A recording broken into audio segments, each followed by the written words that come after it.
Nunca me gustaron los viajes nocturnos, pero esa noche no tuve opción. Había salido tarde del trabajo, y la única forma de llegar a tiempo a la reunión del día siguiente era conduciendo durante la madrugada. Tomé la autopista que conecta la ciudad con los pueblos del sur. Eran cerca de las 3 de la mañana, y la carretera estaba prácticamente vacía. El cielo estaba cubierto, sin luna, y las luces del carro se perdían en una neblina tenue que parecía moverse sola.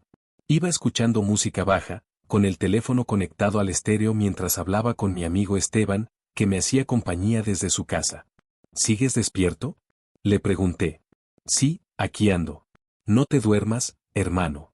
Ponte a hablar o te vas a quedar dormido con esa música triste. Nos reímos. Todo era normal. O eso creí. Unos kilómetros adelante, un Jetta gris iba frente a mí, a una distancia prudente.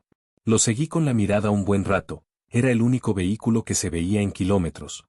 Pasamos bajo un puente solitario, y justo entonces algo raro ocurrió. El auto de adelante frenó en seco y se escuchó un golpe tan fuerte que el sonido retumbó en mi carro. Vi cómo el Jetta se desvió bruscamente hacia el costado derecho de la vía. «Madre mía, Esteban», grité mientras frenaba.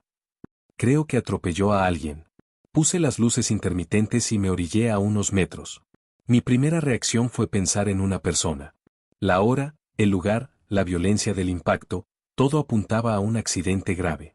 Bajé del carro con el corazón en la garganta. El aire estaba helado. Me acerqué corriendo al Jetta, que había quedado detenido al borde del asfalto, con las luces encendidas y el motor aún rugiendo. El conductor, un hombre joven, nervioso, con la cara completamente blanca, bajó la ventana temblando. ¿Estás bien?, le pregunté. Sí, creo que sí. Pero no sé con qué choqué. Miré hacia la carretera. No había nada. Ni un cuerpo, ni sangre, ni señales de un animal. Nada. Solo el silencio de la madrugada y el zumbido lejano del viento atravesando el puente. El tipo bajó del auto con una linterna. Lo seguí. Caminamos despacio, alumbrando el pavimento. El golpe había sido fuerte, eso era evidente. El parachoques estaba abollado, con algo parecido a una marca de garra o zarpazo. Pero no había restos de nada. ¿Lo viste?, pregunté. No, solo sentí el golpe. Pero era grande. Juro que lo vi salir de la sombra. Sus palabras me pusieron la piel de gallina. Nos quedamos en silencio un momento, observando hacia el puente. Y entonces lo escuchamos.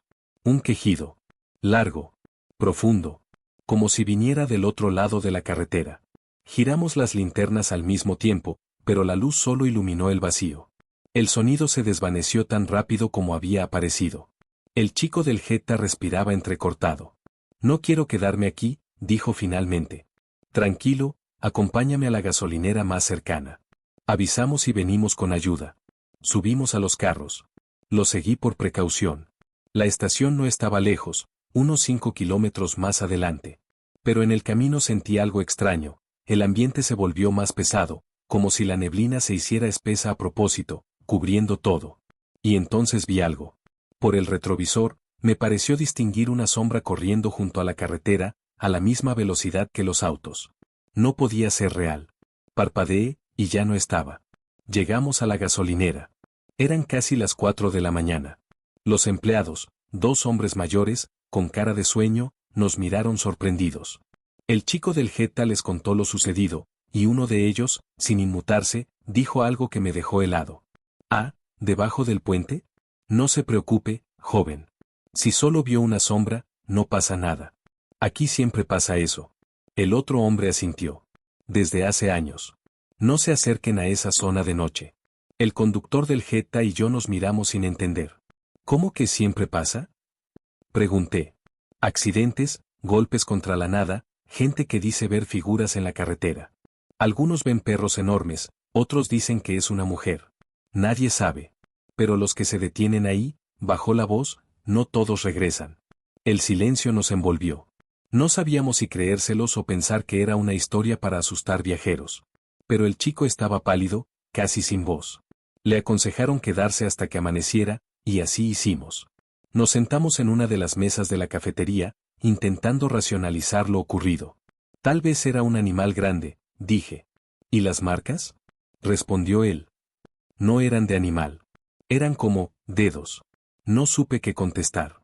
A las 6 de la mañana, cuando la luz empezó a colarse por los ventanales, salimos de nuevo. La carretera se veía tranquila, normal, como si nada hubiera pasado. Decidimos regresar al punto exacto. Quizá la claridad del día nos permitiría entenderlo. Al llegar, el puente se veía igual. Pero algo en el ambiente había cambiado. Había una sensación densa, una pesadez en el aire, como si el lugar retuviera lo que había pasado. A un costado del asfalto, encontramos algo que ninguno de los dos olvidará jamás, una mancha negra, como de aceite quemado, extendida sobre el pavimento. Pero no era grasa. Al acercarnos, vimos que tenía una textura distinta, casi orgánica. El chico retrocedió con una expresión de horror. «Eso no estaba anoche», dijo. «No», respondí. No estaba. El olor era extraño, como metal mezclado con humedad. Nos quedamos solo unos minutos antes de decidir irnos. Había algo que nos decía que no debíamos quedarnos más. Pasaron los días. Intenté olvidarlo. Pero algo empezó a inquietarme, el carro. Una semana después, noté que el parachoques tenía manchas nuevas, como si algo lo hubiera tocado por dentro. Cuando pasaba por la noche cerca de ese puente, porque inevitablemente tenía que volver a esa ruta, el estéreo del carro se apagaba solo, y por un segundo escuchaba el mismo quejido que aquella noche. Al principio pensé que era sugestión.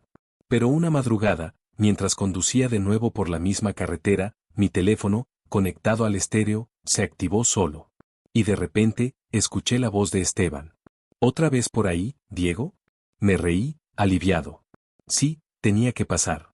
Pero tranquilo, hoy no pasa nada raro. Hubo un silencio. Y luego una respiración. No era Esteban. «Te dije que no regresaras», susurró una voz ronca, ajena. El teléfono se desconectó. Frené en seco. Mire el celular. No había llamada, ni historial, ni nada. Solo el reflejo de mi cara en la pantalla, con algo moviéndose detrás de mí.